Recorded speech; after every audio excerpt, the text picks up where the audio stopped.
นะก็องค์ธรรมก็คือได้แก่โลภะเจตสิกนะโลภะเจตสิก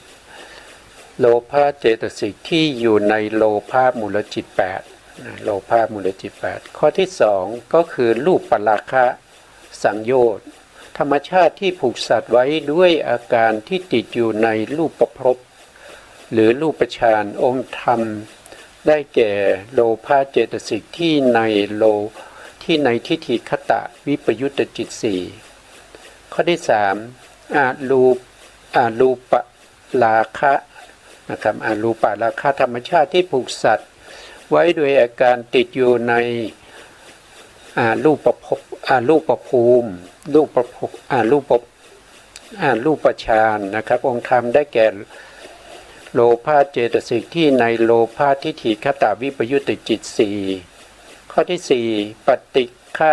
สังโยชน์ธรรมชาติที่ผูกสัตว์ไว้ด้วยอาการโกรธองค์ธรรมได้แก่โทสะที่อยู่ในโทสะมูลจิต2ข้อที่5มานะสังโยชน์ธรรมชาติที่ผูกสัตว์ไว้ด้วยอาการเย่อหยิ่งถือตัวองค์ธรรมได้แก่มานะเจตสิกที่ในทิฏฐิคตะวิปยุตติจิต4นี่ก็เป็น5ข้อนะครับสไลด์ต่อไปนะครับข้อที่6ก็คือทิฏฐิสังโยชน์ธรรมชาติที่ผูกสัตว์ไว้ด้วยอาการที่มีความเห็นผิดองค์ธรรมได้แก่ทิฏฐิเจตสิกที่ในทิฏฐิคตะสัมปยุตตจิต4อันนี้เป็นทิฏฐิคตะสัมปยุตนะครับก็คือประกอบด้วยทิฏฐินะข้อที่7ศีลพัตตปรมาสสังโยชน์ธรรมชาติที่ผูกสัตว์ไว้ด้วยอาการที่ปฏิบัติผิดองค์ธรรมได้แก่ทิฏฐิเจตสิกที่ในทิฏฐิคตะสัมปยุตตจิต4ข้อที่8วิจิกิจฉาสังโยชน์ธรรมชาติที่ผูกสัตว์ไว้ด้วยด้วยอาการที่สงสัยลังเลใจไม่เชื่อนะครับไม่เชื่อในสิ่งที่ควรเชื่อนะลังเลใจในสิ่งที่ควรเชื่อองค์ธรรมได้แก่วิจิกิจฉาเจตสิกที่อยู่ในวิจิกิจฉาสัมปยุตตจิต1อันนี้เป็นโมหะมูลจิตนะต่อไปข้อที่9อุทธัจจะสังโยชน์ธรรมชาติที่ผูกสัตว์ไว้ด้วยอาการที่ฟุ้งซ่านองค์ธรรมได้แก่อุทธัจจะเจตสิกที่ในอกุศลจิต12นะอกุศลจิต12ข้อที่10อวิชชาสังโยชน์ธรรมชาติที่ผูกสัตว์ไว้ด้วยอาการที่หลงโง่ไม่รู้ตามความเป็นจริงองค์ธรรมได้แก่โมหะเจตสิกที่ในอกุศลจิต12นะอกุศลจิต12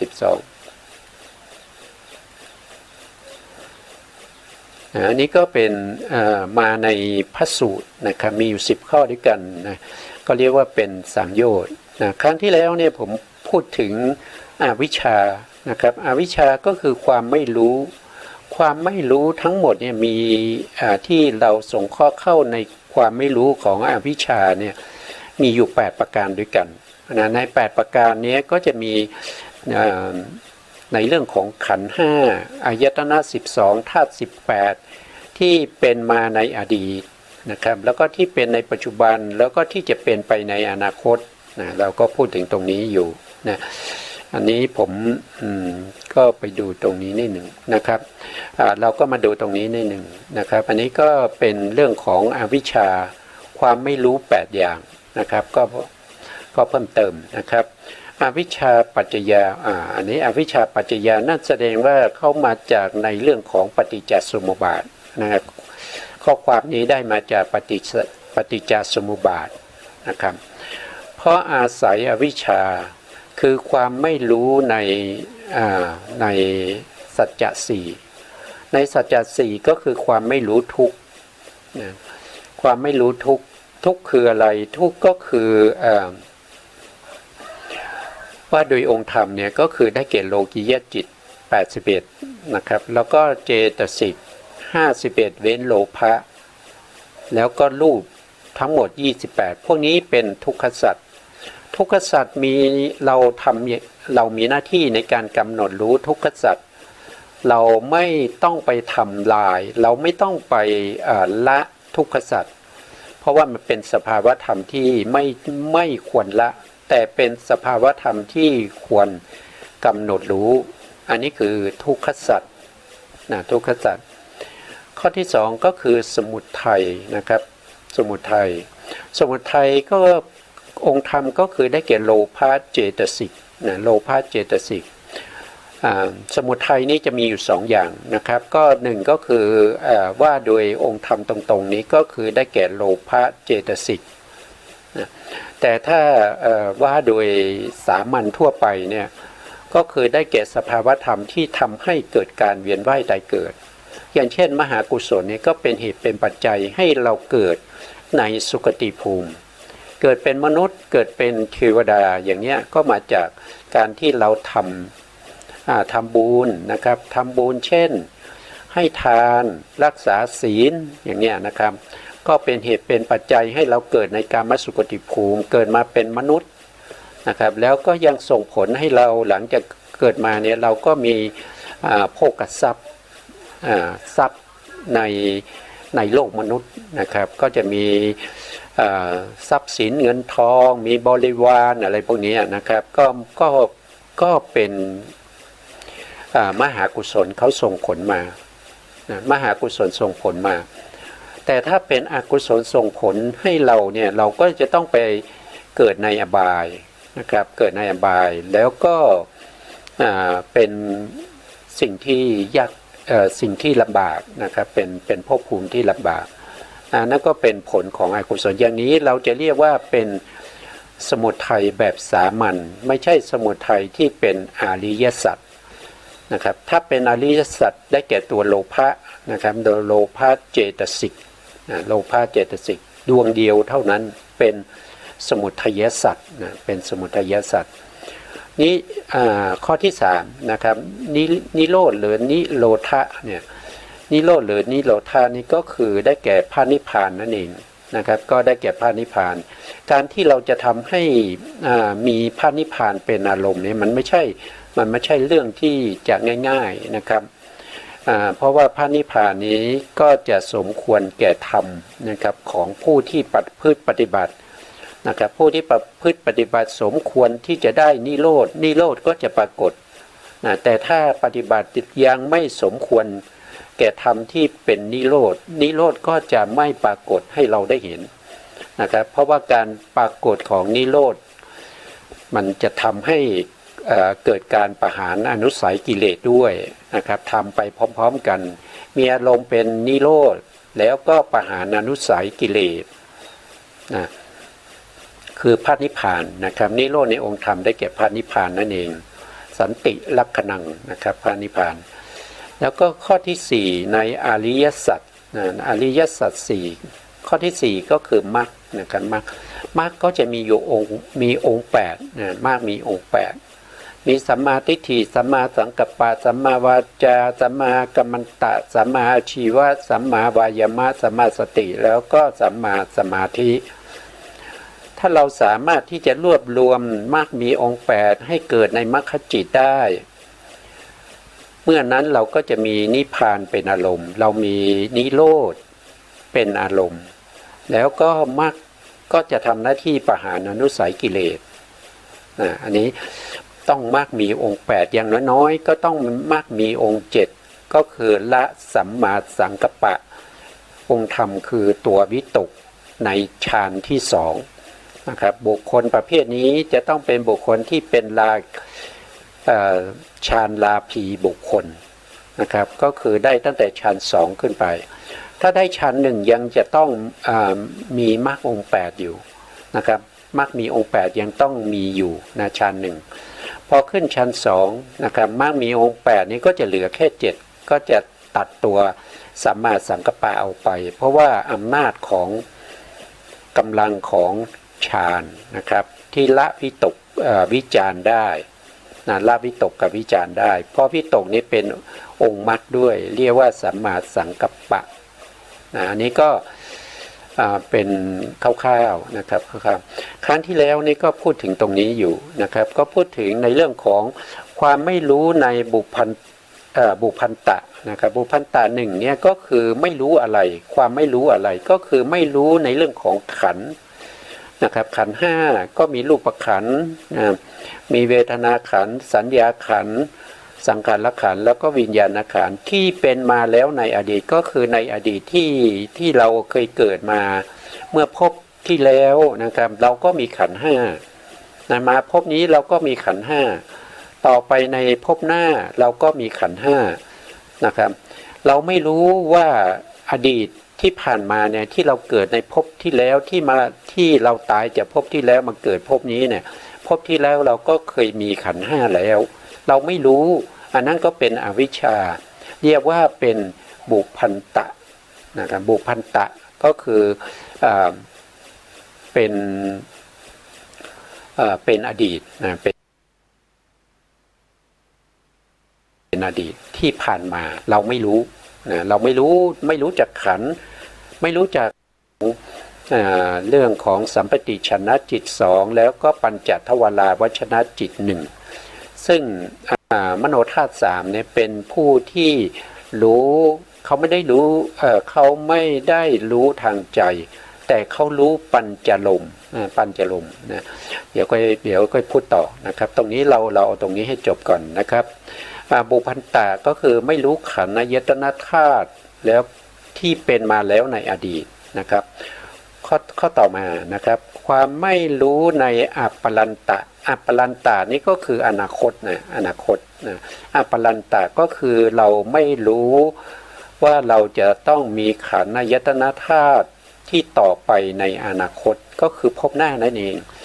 เรายังไม่ได้เป็นพระอรหันต์เพราะฉะนั้นเราก็ยังต้องเกิดอยู่เมื่อเราไปเกิดในภพหน้าเราก็จะต้องมีขันธ์ก็จะเป็นขันธ์ห้าเนี่ยถ้าถามว่าเกิดได้ในกี่ภูมินะก็เกิดในอบายภูมิสี่ก็มีขันธ์ห้านะครับเกิดเป็นมนุษย์ก็มีขันธ์ห้าเกิดเป็นเทวดา6ชั้นก็มีขันธ์ห้าเกิดเป็นรูปประพรหม15ชั้นก็มีขันธ์ห้านะครับเว้นอสันนะรูปประพรหมเนี่ยเขาจะมีอยู่16ชั้นแต่อสัญญสัตว์เนี่ยเขามีขันธ์เดียวเราเว้นออกไปก็เหลือ15นะพวกนี้เป็นภพภูมิที่มีขันธ์ห้าไม่ว่าจะเกิดเป็นพรหมเกิดเป็นเทวดาพรหมต้องเป็นรูปประพรหมเว้นอสันเกิดเป็นมนุษย์เกิดเป็นเดรัจฉานเปรตอสุรกายพวกนี้ต้องมีขันธ์ห้าแต่ภพหน้าเราไม่รู้ว่าเราจะไปเกิดภพไหนนะเราไม่รู้นะครับแต่ที่รู้แน่ๆว่าเราจะต้องมีขันธ์ห้าแน่นะครับเพราะว่าเรายังไม่ได้เป็นพระอรหันต์เรายังไม่ได้เป็นพระอริยบุคคลเรามีโอกาสที่จะไปเกิดในอบายสี่เรามีโอกาสได้เกิดเป็นมนุษย์ก็มีหลายระดับนะมนุษย์ชั้นต่ำมนุษย์ปานกลางแล้วก็มนุษย์ที่ร่ำรวยเป็นมหาเศรษฐีเป็นผู้มีอำนาจคุมอำนาจนะครับก็มีนะก็ขึ้นอยู่กับบุญกุศลที่เราทำไว้ในภพปัจจุบันนี้ที่จะเป็นเสบียงให้เราไปในภพหน้านะถ้าเรายังไม่มีเสบียงเราจะเดินทางแล้วก็ไปแล้วก็ไม่กลับมาอีกนั่นคือไม่กลับมาในภพเก่านะครับไม่กลับมาสู่ความเป็นบุคคลที่เป็นอยู่ในปัจจุบันนี้เราไปแล้วไม่กลับเนี่ยเราไม่เคยเตรียมเสบียงเลยนะครับแต่ปัจจุบันนี้ถ้าเราจะไปเที่ยวที่ไหนนะถ้าเราจะไปต่างจังหวัดอย่างเงี้ยก็เตรียมเสบียงนะครับเตรียมเสบียงเตรียมเครื่องใช้ต่างๆบางคนก็เตรียมไว้ตั้ง 2-3 วันก่อนที่จะไปนะครับบางคนก็ถ้าไปต่างประเทศก็มีกระเป๋านะครับใส่เครื่องใช้ต่างๆนะครับมากมายอันนี้แค่ไปท่องเที่ยวไม่กี่วันนะครับ5 วัน10 วันเราก็เตรียมมากมายเหลือเกินแต่ที่เราจะไปแล้วไม่กลับเลยนะครับเราจะไปในอบายภูมิไปเที่ยวในอบายภูมิไปเยี่ยมพระเทวทัตอย่างเงี้ยนะครับเราไม่ได้เตรียมอะไรเลยนะครับเราจะไปเป็นบุคคลใหม่นะครับไปเป็นบุคคลใหม่ไม่เป็นบุคคลที่เป็นอยู่ปัจจุบันนะครับเราก็ไม่ได้เตรียมอะไรเลยนะครับไม่ได้เตรียมเสบียงอะไรเลยนะครับมันมีโอกาสนะครับที่เรา จะไปแล้วไปอดอยากเพราะว่าเราไม่มีเสบียงนะครับ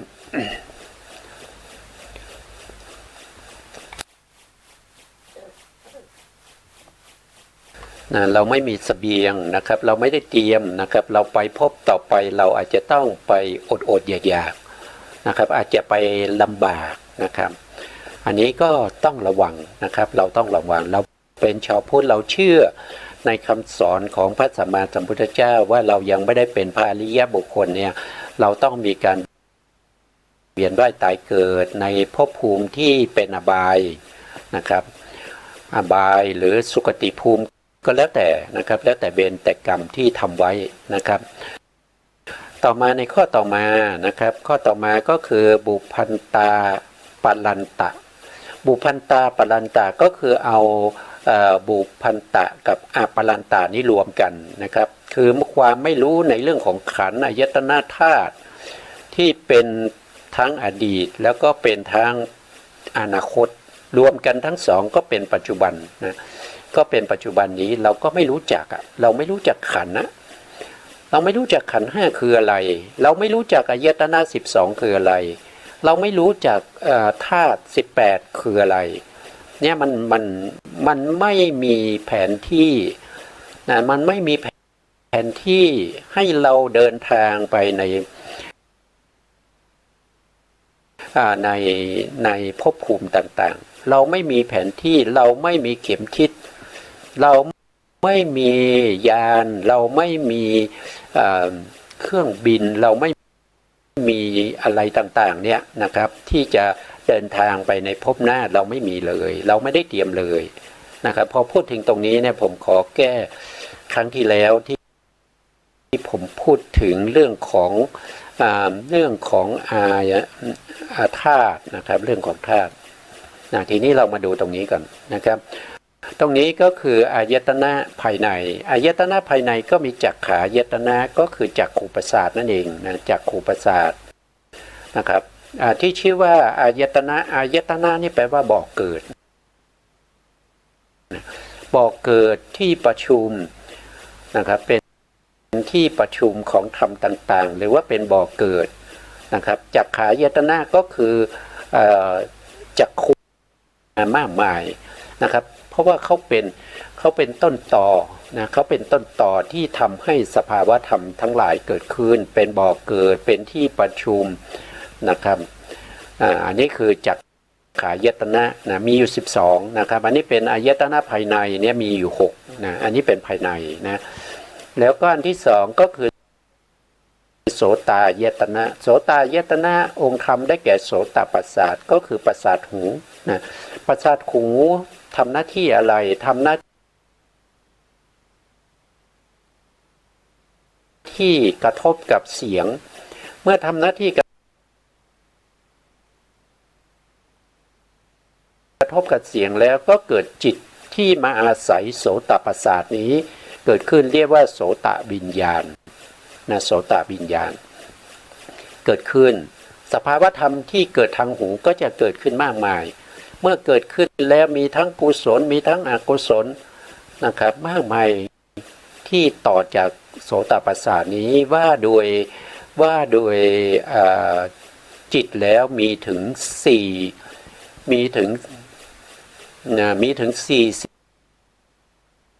46ดวงด้วยกันที่เกิดทางนี้นะไม่ว่าจะเป็นจักขุประสาทก็ตามโสตประสาทก็ตามนะเมื่อกระทบกับอารมณ์แล้วก็จะเกิดเป็นจักขุวิญญาณก็จะมีจิตที่สามารถเกิดในการเห็นจิตที่สามารถที่จะเห็นรูปารมณ์ได้เห็นสีสันวรรณะได้มีอยู่ทั้งหมดถึง46ดวงด้วยกันนะครับคือทวารลิกะก็คือจิตที่เกิดทางทวารตานะครับเช่นเดียวกันโสตประสาทก็เช่นเดียวกันนะครับก็มีจิตที่เกิดต่อเพราะเป็นบ่อเกิดเป็นที่ประชุมนะครับก็จะมีอยู่ถึง46ดวงด้วยกันนะต่อไปอายตนะที่3ก็คือได้แก่คานายตนะคานายตนะก็คือคานาประสาทคานาประสาทก็คือประสาทจมูก เมื่อคานาประสาทกระทบกับกลิ่นทำให้เกิดเป็นจักขูวิญญาณนะครับโทษทีคานวิญญาณนะครับโทษทีคานวิญญาณนะครับเมื่อคันธารมณ์นะครับก็คือกลิ่นกระทบกับประสาทจมูกแล้วก็เกิดเป็นคานวิญญาณนะเมื่อคานวิญญาณเกิดก็มีจิตที่สามารถจะเกิดมารับรสอีกแล้วรับกลิ่นนะครับรับกลิ่นได้มีอยู่ถึง46ดวงด้วยกันความมันความเค็มความจืดอะไรก็แล้วแต่นะครับเมื่อกระทบแล้วทำให้เกิดเขาเรียกว่าชิวหาวิญญาณเกิดขึ้นมารับรสมารู้สึกถึงความหวานความขมอะไรพวกนี้ก็เรียกว่าเป็นชิวหาวิญญาณเมื่อชิวหาวิญญาณเกิดขึ้นก็จะมีจิตที่สามารถเกิดต่ออีก46ดวงด้วยกันนะครับสามารถเกิดต่อได้อย่างนี้นะต่อไปข้อที่5ก็กายายตนะกายายตนะก็คือกายประสาทนะกายประสาทกระทบกับอะไรกระทบกับโพธพารมณ์นะครับโพธพารมณ์ก็เป็นอายตนะนะครับเป็นการกระทบนะเมื่อกระทบกันแล้วกายวิญญาณก็เกิดขึ้นเมื่อกายวิญญาณเกิดขึ้นก็รู้อะไรรู้ความแข็งความอ่อนความหย่อนความตึงความเย็นความร้อน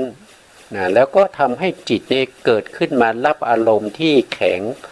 ที่อ่อนที่เย็นที่ร้อนที่หย่อนที่ตึงเนี่ยสามารถเกิดได้ถึง46ดวงด้วยกันนะข้อสุดท้ายนะครับที่เป็นอายตนะภายในนะอายตนะภายในนะครับก็คือมนายตนะมนายตนะก็คือได้แก่จิตทั้งหมดจิตทั้งหมดก็คือจิต89หรือ121นั่นแหละนะกระทบกับอะไรกระทบกับธรรมารมณ์นะกระทบกับธรรมารมณ์แล้วก็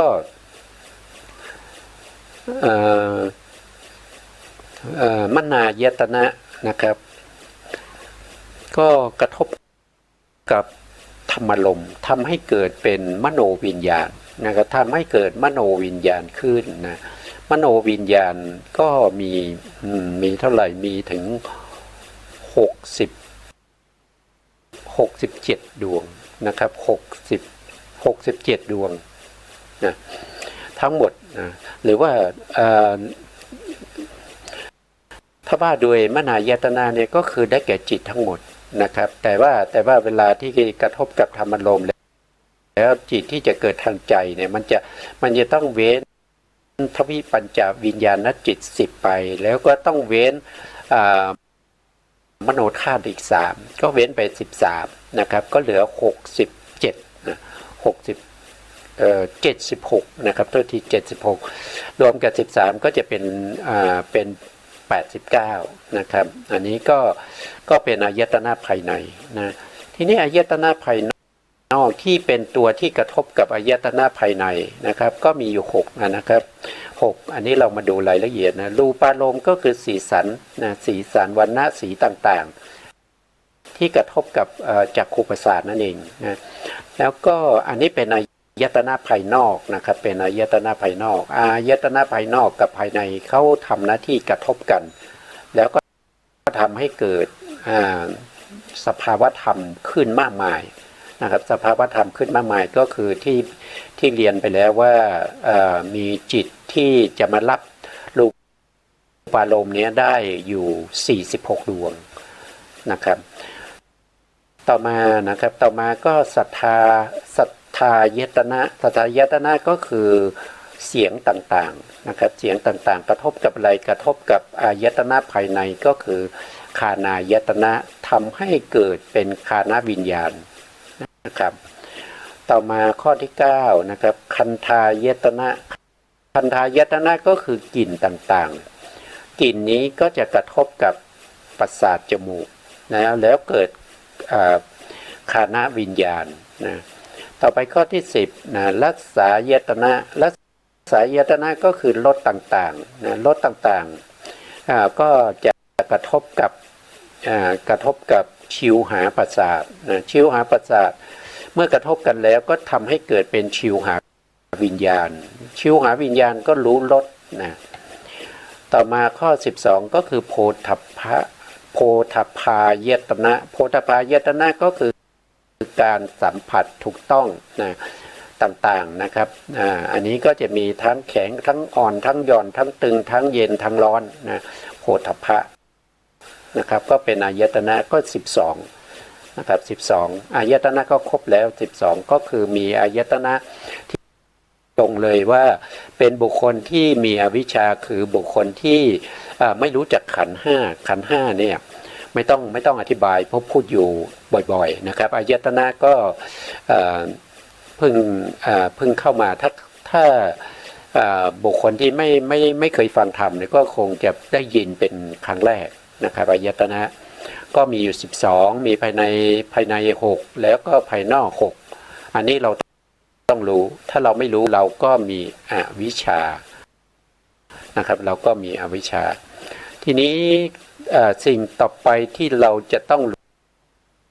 รู้นั่นก็คือธาตุ18นะธาตุ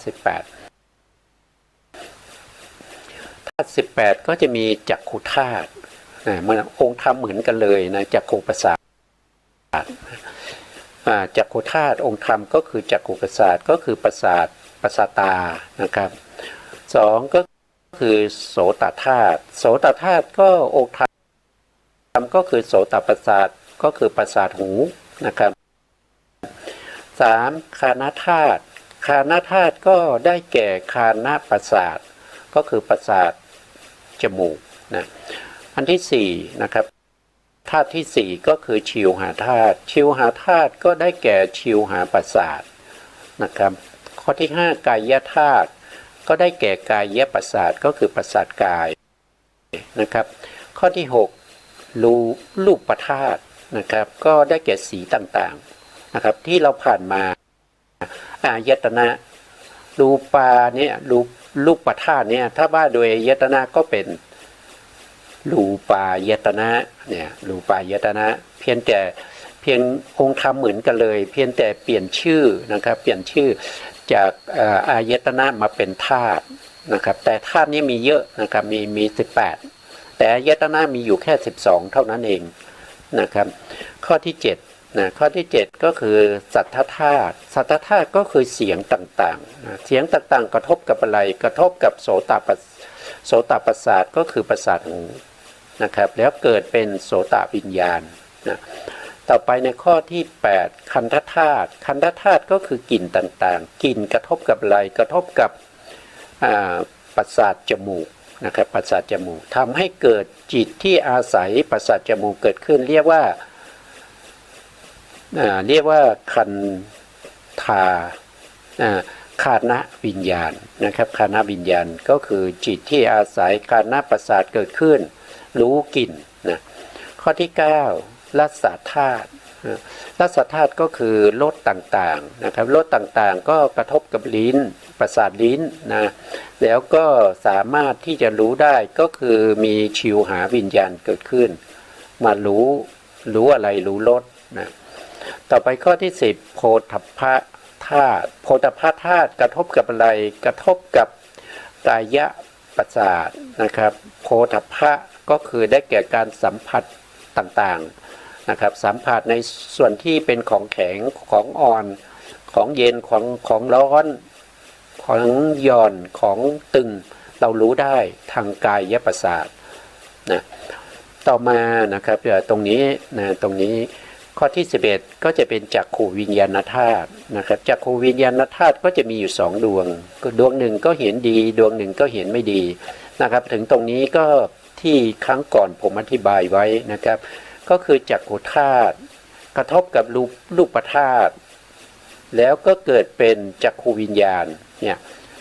ทำ3อย่างนี้เขาประชุมกันนะเขาประชุมกันนะครับการประชุมก็เรียกว่าเป็นอายตนะก็จะเป็นจักขายตนะนะครับแล้วก็รูปายตนะอย่างเงี้ยนะครับกระทบกันประชุมกันนะทำให้เกิดเป็นจักขูวิญญาณอย่างเงี้ยนะแต่จะในที่นี้เราพูดถึงธาตุจักขูนี้ก็เป็นจักขุธาตุนะเป็นจักขุธาตุแต่ ขุวิญญาณอายตนะอย่างนี้ไม่มีนะไม่มีนะครับไม่มีไม่มีนะเพราะฉะนั้นก็สิ่งไหนมีก็ว่ามีสิ่งไหนไม่มีก็จะว่าไม่มีนะครับเพราะว่าบางท่านอาจจะบัญญัติศัพท์ขึ้นมาใหม่นะจักขุวิญญาณยตนะอย่างเงี้ยมันไม่มีนะครับมันไม่มีแต่จักขุวิญญาณธาตุจักขุวิญญาณอย่างนี้มีนะครับแล้วก็เติมธาตุเข้าไปก็กลายเป็นธาตุทำไมเติมธาตุคืออะไรธาตุก็คือการทรงไว้ทรงอะไรไว้ก็คือทรงไว้ซึ่งสภาวะของตนอย่างเช่นจักขุธาตุเนี่ยเขาทรงไว้ซึ่งการเห็นเขาทรงไว้ซึ่งการเห็นอะไรเห็นสีสภาวะของเขาเนี่ยทรงไว้ซึ่งการเห็นสีอย่างเดียวเท่านั้นนะจักขุวิญญาณธาตุนี้ทรงไว้ซึ่งการเห็นสีอย่างเดียวจะเอาจักขุวิญญาณธาตุไปดมกลิ่นไม่ได้นะครับไปฟังเสียงก็ไม่ได้นะเขาทรงไว้เฉพาะการเห็นสีเท่านั้นเองนะต่อไปนะครับในข้อที่12ก็คือโสตวิญญาณธาตุโสตวิญญาณธาตุเกิดขึ้นได้ก็เพราะว่าโสตธาตุนะโสตธาตุกระทบกับสัทธธาตุนะกระทบกับสัทธธาตุหรือบางครั้งเราก็เรียกว่าเป็นโสตายตนะกระทบกับคันธายตนะทำให้เกิดเป็นโสตวิญญาณโสตวิญญาณก็รู้เสียงแต่ในที่นี้เราพูดถึงธาตุเราก็เติมคำว่าธาตุลงไปก็เป็นโสตวิญญาณธาตุโสตวิญญาณธาตุทรงไว้ซึ่งการได้ยินเสียงจะเอาจิตอื่นหรือธาตุอื่นมาได้ยินเสียงไม่ได้นะอันนี้เป็นหน้าที่ของใครของมันตายตัวนะครับจักขุวิญญาณธาตุก็ทรงไว้ซึ่งการเห็นโสต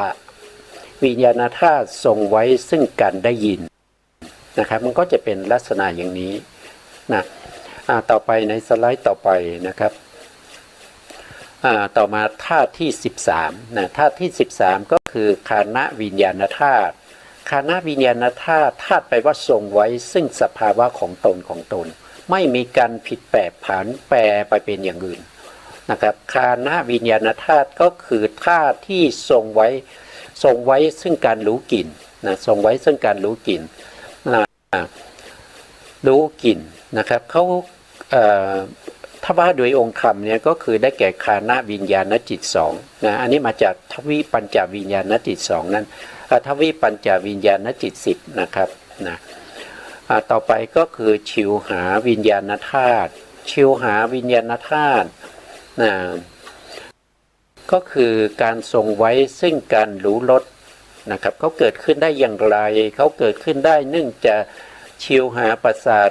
นะครับกระทบกับรักษาลมก็คือ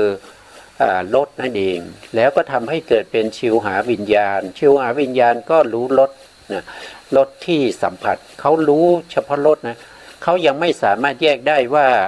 รสนี้หวานรสนี้ขมรสนี้เฝื่อนฝาดรสนี้มันเค็มอย่างเงี้ยเ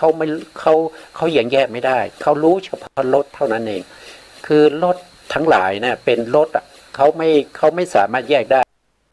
การจะแยกได้เนี่ยจะต้องไปแยกทางมโนทวารก็คือต้องลงไปในใจนะครับลงไปในใจเป็นมโนวิญญาณธาตุนะครับไปมโนวิญญาณธาตุนู้นนะก็ถึงจะแยกได้นะต่อมานะครับก็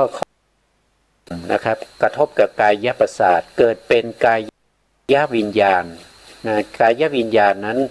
ถ้าเราพูดโดยธาตุเราก็เป็นกายวิญญาณธาตุนะกายวิญญาณธาตุกายวิญญาณธาตุทรงไว้ซึ่งการสัมผัสถูกต้องนะครับว่าโดยองค์ธรรมก็ได้แก่กายวิญญาณจิต2นะครับมาจากทวิปัญจวิญญาณจิต10นะต่อมาในข้อที่16มโนธาตุนะที่ผมพูดไปเมื่อครั้งที่แล้วเนี่ยพูดถึงมโนธาตุนะครับผมไปมุ่งหมายเอาจิตที่เป็น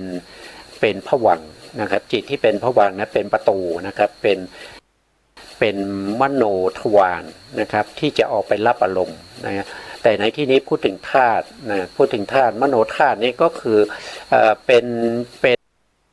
จิตที่รับปัญจารมณ์ได้แต่เป็นปัญจารมณ์โดยสามัญทั่วไปไม่ว่าจะเป็นรูปารมณ์สีต่างๆเขาก็รับได้มโนธาตุสามนี่นะสีต่างๆเสียงต่างๆรสต่างๆกลิ่นต่างๆนะครับพวกนี้รับได้นะครับแล้วก็การถูกต้องสัมผัสเย็นร้อนเขารับได้รับมโนธาตุนี้รับได้ว่าโดยองค์ธรรมมีอยู่สามดวงจิตสามดวงก็คือได้แก่นะครับได้แก่ปัญจทวาราวชนะจิตหนึ่งนะครับตรงนี้ไม่ค่อยได้ชี้เลยนะครับก็มาดูปัญจทวาราวชนะจิตหนึ่งอยู่ตรงไหนนะครับปัญจทวาราวชนะจิตหนึ่งนี้อยู่ในอเหตุกกิริยาดวงที่หนึ่งนะครับดวงที่หนึ่งอันนี้เป็นมโนธาตุนะครับแล้วก็อีกสองดวงก็คือได้แก่อุเบกขาสันติรณะนะครับสันติรณะตรงนี้ดวงหนึ่งนะครับเป็นอกุศลวิบากนะข้างล่างเป็นกุศลวิบากมีแต่ถ้าเราก็จะเรียกว่าอุเบกขาสันติรณะจิตสองดวงนะครับถ้าเราจะแยกก็แยกเป็นอกุศลวิบากหนึ่งกุศลวิบากหนึ่งนะครับก็จะมีอยู่สามดวงนี้เรียกว่าเป็นมโนธาตุนะครับมโนธาตุนะก็จะมีเพราะผมชี้ผิดเลยเนี่ยตรงนี้ครับตรงนี้สัมปติชนะนะครับสัมปติชนะจิตสองดวงนี้นะครับสองดวงนี้เป็นอุเบกขานะเป็นอุเบกขาเขาถ้าเราเรียงตรงนี้เขาจะเกิดต่อจากกายวิญญาณนะครับก็ต่อจากกายวิญญาณก็เป็นสัมปติชนะจิตข้างบนเป็นอกุศลวิบากข้างล่างเป็นกุศลวิบากแล้วก็ปัญจทวาราวชนะจิตอีกหนึ่งนะครับรวมแล้วสามดวงนี้เป็นมโนธาตุนะทรงไว้ซึ่งการรู้ปัญจลมปัญจะนี้ก็แปลว่าห้ารู้อารมณ์ห้านะอารมณ์ห้าก็คือหนึ่งก็คือรู้สีสองก็คือรู้เสียงสามก็คือรู้กลิ่น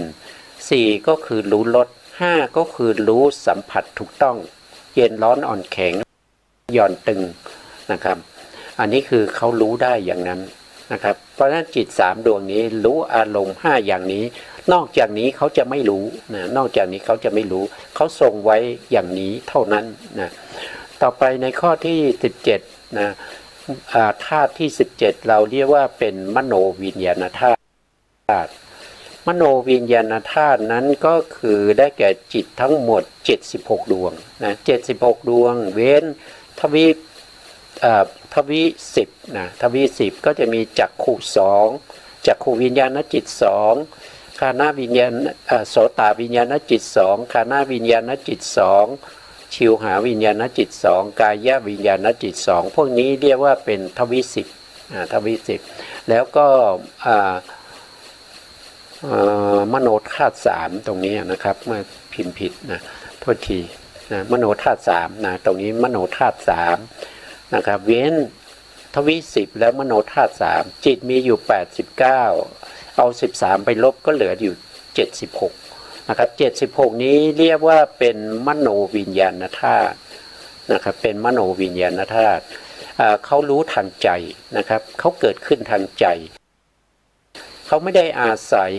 ประสาทตาประสาทหูประสาทจมูกประสาทลิ้นประสาทกายเกิดแต่เขาอาศัยแก่จิตนั้นที่ไปเกิดในอรูปภพนะครับธาตุที่18ซึ่งเป็นธาตุสุดท้ายนะครับก็คือธรรมธาตุ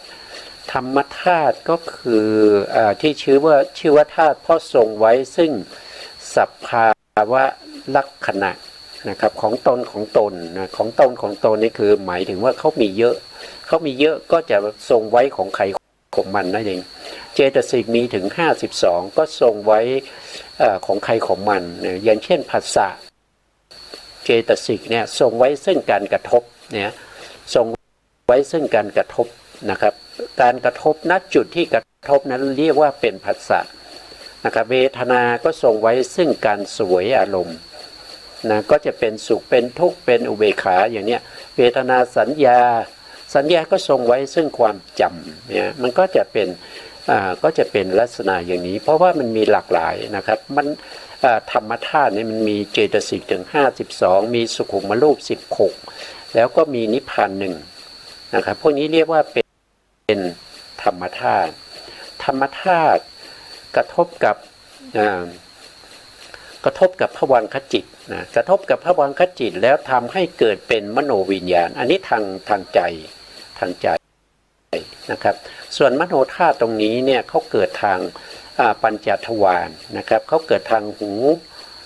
เขาเกิดทางตาทางหูทางจมูกทางลิ้นทางกายเขารับอารมณ์ประเภทที่มาจากเขาเรียกว่าเป็นปัญจลมนะครับเขาไม่ได้รับอารมณ์ที่เป็นอารมณ์ที่เป็นธรรมธาตุเขาไม่ได้รับอารมณ์ประเภทนี้นะเพราะฉะนั้นตั้งแต่ตรงนี้ลงไปก็จะเป็นสภาวธรรมหรือเป็นจิตที่เกิดขึ้นทางปัญจทวารนะครับตั้งแต่ข้อที่16ลงไปจนถึงข้อที่1นะครับส่วนข้อที่17แล้วก็18เนี่ยเป็นธาตุที่เกิดทางใจนะครับเกิดทางใจธรรมธาตุกระทบกับภวังคจิตนะภวังคจิต19นะครับแล้วก็ทำให้มโนวิญญาณธาตุเกิดขึ้นนี่ก็เป็นธาตุนะครับเรา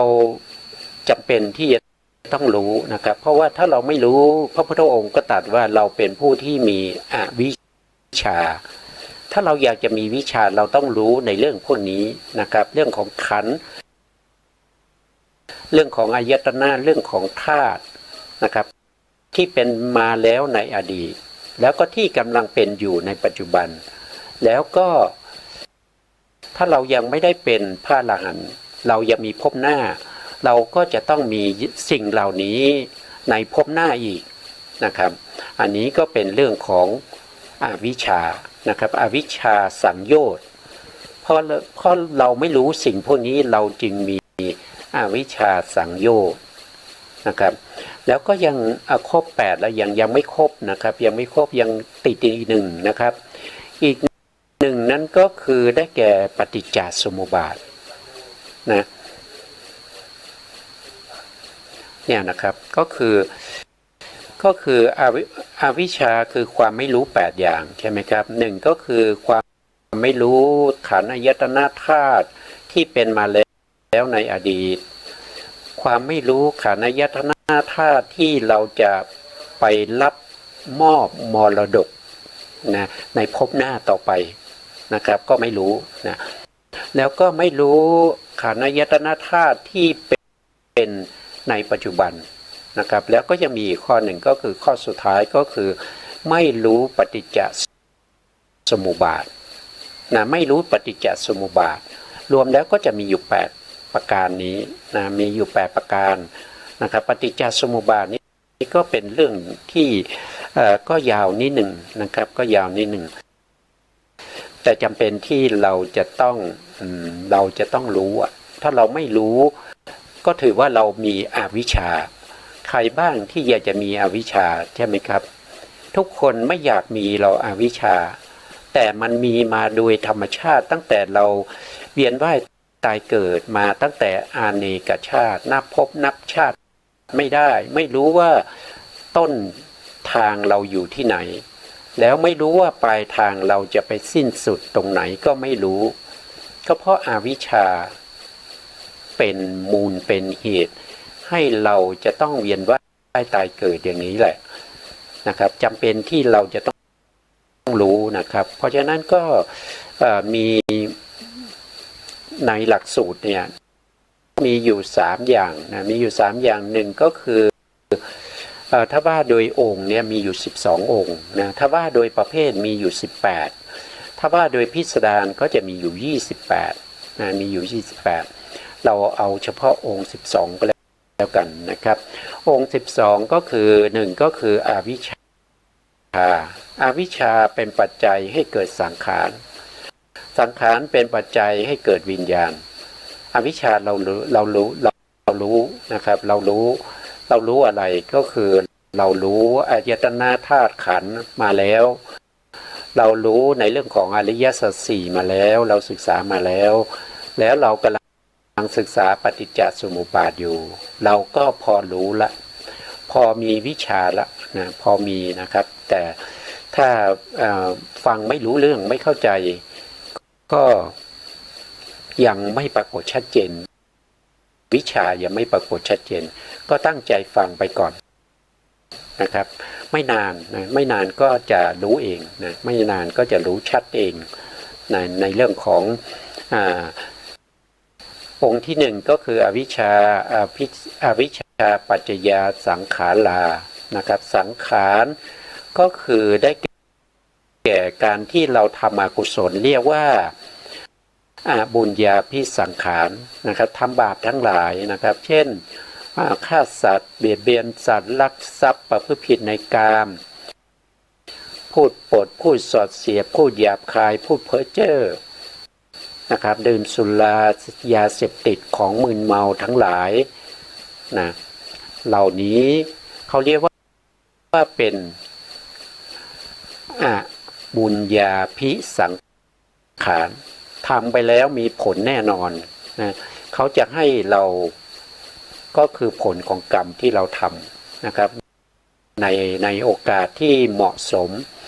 กับสถานการณ์เหตุการณ์ที่เขาจะเกิดได้เขาก็จะเกิดกับเรานะครับอันนั้นก็เรียกว่าเป็นบุญญาภิสังขารนะครับบุญญาภิสังขารถ้าว่าโดยองค์ธรรม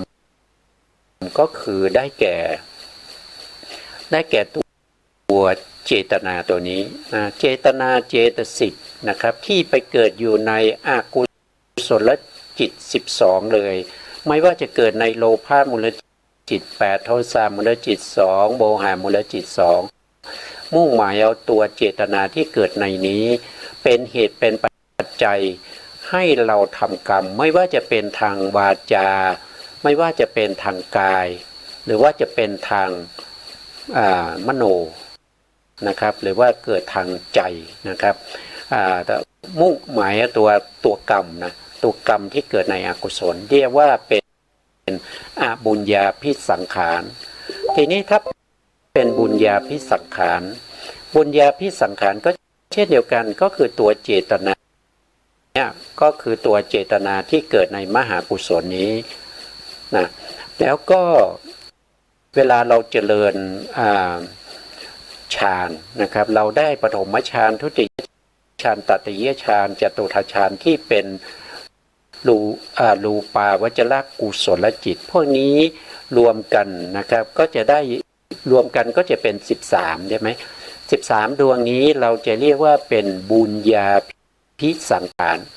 บุญญาภิสังขารก็จะนำให้เรามาเกิดในมนุษย์แล้วก็เกิดเป็นเทวดาด้วยมหากุศลให้ผลมาเป็นมหาวิบากแต่ถ้าเป็นรูปาวจระนะครับที่เป็นกุศลเนี่ยก็ให้ผลมาเป็นรูปาวจระวิบากเกิดมาเป็น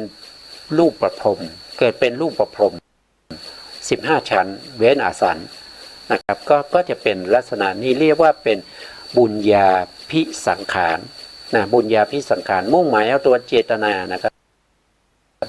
ตัวกรรมคือเจตนาที่เกิดในอกุศลแล้วก็ทำให้เราทำกรรมออกมาทางกายวาจาใจนั้นเรียกว่าเป็นบุญญาภิสังขารถ้าเป็นบุญญาภิสังขารก็คือเจตนาที่เกิดร่วมกับมหากุศลแล้วก็รูปาวจรจิตนะครับรูปาวจรกุศลและจิต5นะพวกนี้เป็นบุญญาภิสังขารทำให้เราได้เกิดเป็นมนุษย์เทวดาแล้วก็เกิดเป็นรูปประพรหมแล้วก็ยังมีอีกหนึ่งนะครับมีหนึ่งนั่นก็คือได้แก่เนญชาภิสังขารเนญชาภิสังขารก็คือได้แก่ตัวเจตนาที่เกิดในรูปาวจรกุศลนะรูปาวจรกุศลก็เป็นรูปฌานนั่นเองนะครับอากาสานัญจายตนะฌานวิญญาณัญจายตนะฌานอากินจัญญายตนะฌานเนวสัญญานาสัญญายตนะฌาน4ดวงนี้ที่มีตัวเจตนา มาเกิดร่วมด้วยนั้นเราจะเรียกว่าเป็นอาเนนชาพิสังขารนะอาเนนชาพิสังขารเมื่อเราตายฌานไม่เสื่อมเราก็ไปเกิดเป็นอารูปประพรหมเกิดเป็นอากาสาพรหมก็ได้อากาสานัญจายตนะพรหมนะครับอากินวิญญาณัญจายตนะพรหมอากินจัญญายตนะพรหมหรือว่าเป็นเนวสัญญานาสัญญายตนะพรหมก็ไปด้วยอาเนนชาพิสังขารเป็นตัวที่นำเราไปเกิดนะครับเป็นตัวที่เราทำไว้ให้ผลมาเป็นอารูปาวจระวิปากจิตสี่นะครับเมื่อสังขารนะครับเมื่อสังขารนี้เป็นปัจจัยเราก็จะเรียกว่าสังขารปัจจยาสังขารปัจจยาเป็นปัจจัยรูปาวจระวิบาก4รูปาวจระวิบาก5ก็เกิดเป็นพรหมรูปประพรหมถ้าเป็นมหาวิปากจิต8ก็เกิดเป็นมนุษย์กับเทวดานะครับแต่ถ้าเราไปเกิดเป็นเดรัจฉานเนี่ยมันก็จะเป็นจิตตรงนี้นะครับก็เป็นจิตที่เป็นสันติละนะอกุศลวิบากตรงนี้นะถ้าเกิดเป็นบุคคลที่เป็นมนุษย์แต่พิการก็จะใช้ตัวนี้ก็เรียกว่าเป็นอุเบกขาสันติละนะอเหตุกะกุศลวิบากนะครับเวลาหมดนะครับเวลาวันนี้หมดก็เอาไว้แค่นี้ก่อนนะครับก็เราค่อยๆศึกษากันไปนะครับไม่เราเท่าที่เรามีเวลานะครับสุดท้ายนี้ขอกราบขอบพระคุณพระครูสมุทรวิสุวัฒน์วรกิจโจผู้อำนวยการสถานีวิทยุเพื่อการศึกษาพระพุทธศาสนาและวัฒนธรรม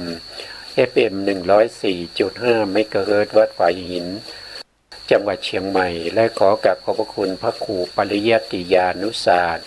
ขอบคุณท่านผู้ฟังและผู้ชมทุกท่านที่ติดตามในรายการพระไตรปิฎกลอยฟ้าในเนื้อหาของพระอภิธรรมวันนี้ลาไปก่อนครับพบกันใหม่ในโอกาสต่อไปครับสวัสดีครับ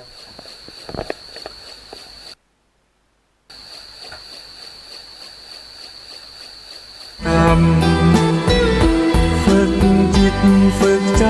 ให้ดื่มดำรู้รูปรู้นามแยกธาตุแยกขันธ์มองเห็น